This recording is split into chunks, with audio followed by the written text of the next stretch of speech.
ফিটিংসগুলো আসলে কি কি কাজে বা কিভাবে ব্যবহার করা হয়।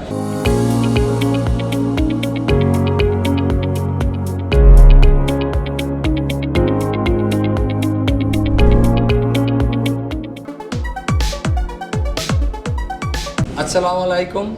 আমি মোহাম্মদ ইমাম হোসেন। আমি এই ডলফিন ট্রেনিং সেন্টারে বিগত দিন থেকে প্লাম্বিংয়ে ট্রেনার হিসেবে কাজ করতেছি এবং আশা করি এর আগের পর্বগুলো আপনারা সবাই দেখেছেন। আজকে আমি আপনাদের সাথে যে পর্ব নিয়ে আলোচনা করব সেটা হলো প্লাম্বিং কাজে কী কী ফিটিংস ব্যবহার করা হয় এবং এই ফিটিংসগুলোর কাজ কী। আসলে আমরা বিগত দিনে জেনে আসছি বিভিন্ন টুলস, আসলে টুলস এবং ফিটিংস এদের দুটোর সমন্বয়েই আমাদের এই প্লাম্বিং কাজটা সম্পূর্ণ হয়। আজকে আমরা সেই ফিটিংসগুলো আসলে কি কি কাজে বা কিভাবে ব্যবহার করা হয় সেই সম্পর্কে আমি আপনাদেরকে দেখাবো এবং আপনারা সেটা অবশ্যই মনোযোগ দিয়ে দেখবেন। আমি এখন আপনাদেরকে প্লাম্বিংয়ের কিছু ফিটিংসের নাম বলবো এবং এর ব্যবহার শেখাবো। এখন আমি যেটা করবো সেটা হলো ফিটিংসগুলো আগে আপনাদেরকে দেখাচ্ছি কোনটার কি নাম। এই আমার হাতে যে ফিটিংসটা আছে এটার নাম ইকুয়ালিটি, অর্থাৎ এটা ইকুয়াল হলো কেন, টি হলো কেন, অর্থাৎ টির মতো শেপ, অর্থাৎ এর তিনটা মাথায় দেখেন সমান, সেই জন্য একে বলা হচ্ছে ইকুয়ালিটি। এরপরে যেটা আমি দেখাবো সেটা হলো ইউনিয়ন, অর্থাৎ ইউনিয়নটা আমি একটু বলি। এর তিনটা অংশ থাকে, এই একটা পার্ট, একটা পার্ট আর একটা পার্ট, অর্থাৎ তিনটা পার্টই আলাদা করা যায়। অর্থাৎ কাজের সুবিধার্থে এই তিনটা পার্ট খুলে খুলে কাজ করা যায়। অর্থাৎ ভবিষ্যতে কোথাও কোনো লাইন সমস্যা হলে বা দেখা দিলে শুধু ইউনিয়নের এই ব্যাক পার্ট খুলে সেখানে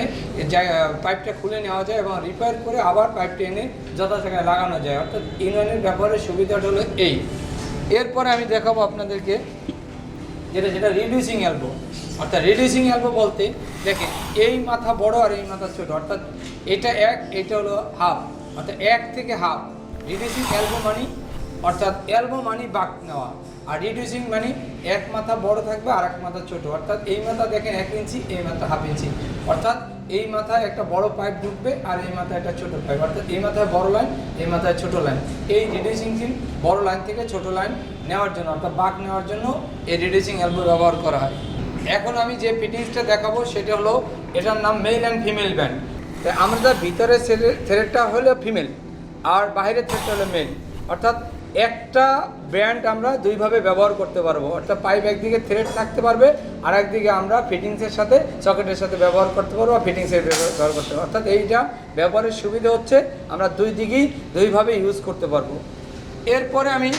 যে ফিটিংসটা আপনাদেরকে দেখাবো সেটা হলো রিডিউসিং টি। অর্থাৎ দেখেন রিডিউসিং টিটা কি, এদিকে বড়, এদিকে বড়, আবার এদিকে ছোট, অর্থাৎ এদিকে 1 ইঞ্চি, এদিকে 1 ইঞ্চি, এদিকে হাফ ইঞ্চি। অর্থাৎ এই রিডিউসিং টিনটা আমরা বড় পাইপ থেকে ছোট পাইপ নেওয়ার জন্য, অর্থাৎ আমরা দুইটা লাইন বড় থাকবে আর একটা লাইন ছোট থাকবে, অর্থাৎ এই বড় লাইন থেকে ছোট লাইন নেওয়ার জন্য আমরা এই রিডিউসিং টিটা ব্যবহার করি। এরপরে আমরা দেখেন নিপল। এই নিপলটা দেখেন, এই নিপলটা দেখেন দুই মাথায় প্যাচ আছে বাইরে, অর্থাৎ আমরা যদি শর্ট ডিস্টেন্সে বা কোথাও শর্ট জায়গায় আমরা ফিটিংস ইউজ করতে চাই সেখানে আমরা এইখানে নিপলটা ভিতরে দিয়ে এদিকে ফিটিংস ইউজ করতে পারি। আবার শর্ট জায়গায় দুইটা যদি জয়েন্ট দেওয়ার প্রয়োজন হয় সেখানে এই নিপল দিয়ে, যেখানে পাইপে প্যাচ কাটা যায় না বা প্যাচ কাটতে সমস্যা, সেখানে আমাদের এই নিপলটা দিয়ে আমরা এই জয়েন্টগুলো দিতে পারি। তাহলে এখন আমরা এটার নাম এবং ব্যবহারগুলো শিখলাম একটু। এখন আমি এই ফিটিংসের ব্যবহারটা কিভাবে করতে হয় আমি আপনাদেরকে দেখাচ্ছি। দেখেন এখানে আমি 3টা পাইপ নিলাম, এই বলছিলাম ইকুয়ালিটি মানে 3টা লাইন যাবে। আমি দেখেন এই মাথায় একটা লাইন দিলাম আপনাকে, দেখেন এই যে পাইপটা আমি এখানে ঢুকাইলাম, এই দেখেন এই একটা লাইন, আবার দেখেন এদিকে আর একটা লাইন আমি ঢুকাইলাম, এই দেখেন এদিকে আর একটা লাইন, অর্থাৎ এরকম 3টা লাইন নেওয়ার জন্যই আমাদের এই 3টা ব্যবহার করা হয়। অর্থাৎ দেখেন এই 3টা কত সুন্দর, অর্থাৎ এই ফিটিংসদের আমরা 3টা লাইন সমানভাবে নিতে পারতেছি। এই ব্যবহারটা শুধু এই 3টা লাইন নেওয়ার জন্যই ব্যবহার করা হয়, সমান 3টা লাইন নেওয়ার জন্য। এখন আমি আপনাদেরকে যেটা দেখাবো সেটা হলো একটা ইউনিয়নের ব্যবহার। অর্থাৎ ইউনিয়ন দেখেন এখানে 3টা পার্ট আছে, এখন আমি একটা পার্ট আগে খুলে নিতে হবে। আমি একটা পার্ট খুলে নিলাম, নেওয়ার পরে আমি এখানে এই পার্টটাকে আমি ঢুকাইলাম পাইপের ভিতরে, দেখেন এখন আর একটা পার্ট আছে, সেই পার্টটাকেও আমার অন্য একটা পাইপে ঢুকাই নিলাম, এই দুই মাথা দুই দিকে। এখন দেখেন এইটাকে আমরা যখন ঢুকাইলাম মাথাটা এখানে দেখা যায় দুইটা পাইপ দুইটা পয়েন্ট দুই মাথায় ঢুকলে এখন আমরা দুইটা পাইপকে সংযোগ দেবো কীভাবে দেখেন এই যে এটা নিয়ে এসে আমরা জাস্ট মাঝখানে অংশটা আমরা ধরে এভাবে এখানে আমরা এইভাবে জয়েন্ট দিয়ে দিতে পারবো ইজিভাবে এই হাত দিয়ে দেখেন এই এরপরে আমরা এটা রেঞ্জ দিয়ে টাইট দিলে আমাদের এই জয়েন্টটা সুন্দর হয়ে যাবে অর্থাৎ একটা ইউনিয়নের ভিতরে আমরা পাইপটাকে জোড়া দিলাম কিভাবে অর্থাৎ এই পার্ট আগে দিলাম এই পার্ট দিলাম তারপর মাঝখানে আমরা এইটাকে দিয়ে টাইট দিলাম অর্থাৎ একটা ইউনিয়ন আমাদের এভাবে জয়েন্ট দেওয়ার জন্য সাহায্য করে ঠিক আছে এরপরে আমরা আসি একটা রিডিউসিং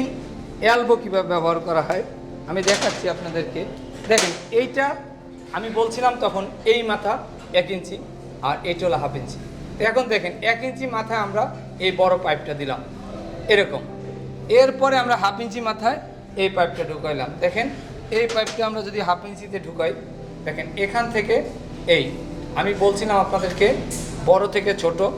এখন দেখেন এখানে একটু ইজিভাবে এই লাইন অর্থাৎ ইজি এই পাইপটা দেখেন এই ইজি অর্থাৎ আপনারা দেখতে পাচ্ছেন এখানে যে এই পাইপটা বড় অর্থাৎ এইটা 1 ইঞ্চি এটা 1/2 ইঞ্চি অর্থাৎ আমাদের কোনো লাইন যদি 1/2 ইঞ্চি থেকে 1 ইঞ্চি থেকে 1/2 ইঞ্চি নিতে হয় তখন আমাদের এই রিডিউসিং এলবোটা ব্যবহার করতে হবে অর্থাৎ এই আমি আপনাদেরকে এই 3টা ফিটিংসের ব্যবহার এবং কিভাবে করবেন সেটা দেখাইলাম এবং বাকিগুলো আমি আপনাদেরকে বলে দিয়েছি যে আসলে এটা কোথায় কোথায় ব্যবহার করতে হবে কিভাবে ব্যবহার করতে হবে সবই একই রকম অর্থাৎ এই পাইপের মাধ্যমে সবগুলো জয়েন্ট দিতে হবে অর্থাৎ এই জয়েন্টের ফিটিংস এগুলো অর্থাৎ পাইপ লাইন নিতে গেলে আমাদের এই ফিটিংসগুলো এভাবে ব্যবহার করতে হবে আশা করি সবাই আমার এই ফিটিং সম্পর্কে বা এই ফিটিংসের ব্যবহার সম্পর্কে সবাই ভালো বুঝছেন আমি এখন আপনাদের একটু সাফল্য কথা বলবো আসলে এই প্লাম্বিং কাজটা আগে মানুষ তেমন করতে চাইতো না আসলে জানতো না এখন আমাদের এই প্রত্যেকটা ট্রেনিং সেন্টারে আমি দেখছি আমি বিগত দিন মানে এখানে ট্রেনিংয়ে অবস্থায় থাকা অবস্থায় অনেক স্টুডেন্ট এখানে আসে যারা এই প্লাম্বিং কাজ শিখতে চায় তখন আমি জিজ্ঞাসা করতেছি যে আসলে আপনারা কেন এই কাজটা শিখতে চান তখন তারা বলেছে স্যার এই কাজটার প্রচুর ডিমান্ড অর্থাৎ আমরা এখন বিদেশে যতগুলো সার্কুলার আছে বা যেখানেই যা পাচ্ছি তার ম্যাক্সিমামই প্লাম্বার হিসেবে চাচ্ছে অর্থাৎ কানাডাতেও প্রচুর প্লাম্বারের চাহিদা অস্ট্রেলিয়াতেও চাহিদা অর্থাৎ কারণ এই অস্ট্রেলিয়া এবং কানাডাতে প্রচুর ধরনের প্লাম্বিংয়ের কাজ হয় যেখানে এখন শীতপ্রধান দেশ সেখানেও প্লাম্বিংয়ের প্রচুর কাজ হয় অর্থাৎ এই প্লাম্বিং কাজটা করতে গিয়ে অনেকেই দেখা যায় সেখানে হাই স্যালারিতে অনেক বেতনে কাজ করে আমার হাতের অনেক লোক আছে যারা এখন বিদেশে গিয়ে অনেক টাকা বেতন পায় যারা এখন বাংলাদেশের অনেকেই তারা বলে প্লাম্বিং কাজ শেখার জন্য তাই সেই উক্তিতে আপনারা আমার এই বিগত দিনে এরকম অনেক আছে যারা এই কাজ শিখে এখন তাদের উচ্চতার শিখরে পৌঁছে গেছে এবং তাদের কাজ করার অনেক এক্সপিরিয়েন্স হয়েছে এবং এখন এই কাজটা তার মনোযোগ সহকারে সেখানে করতেছে তাই আমি আশা করি যে আপনারা এই গল্পের মাধ্যমে আপনারা বুঝতে পারছেন যে কাজটার কতটুকু ইম্পর্টেন্ট তাহলে আপনারা এই কাজটা যদি শিখেন তাহলে আপনাদের ওই বিদেশ যাওয়া বা যে কোনো জায়গায় যাওয়া বা কাজ করা খুবই সহজ হবে তাই আশা করি আপনারা পরবর্তীতে মনোযোগ সহকারে এই কাজটা শিখবেন প্লাম্বিং সম্পর্কে জানতে হলে আমাদের সাথেই থাকুন এবং এই চ্যানেলটি সাবস্ক্রাইব করুন এবং এই ভিডিওগুলো বেশি বেশি শেয়ার করে অন্যকে দেখার সুযোগ করে দিন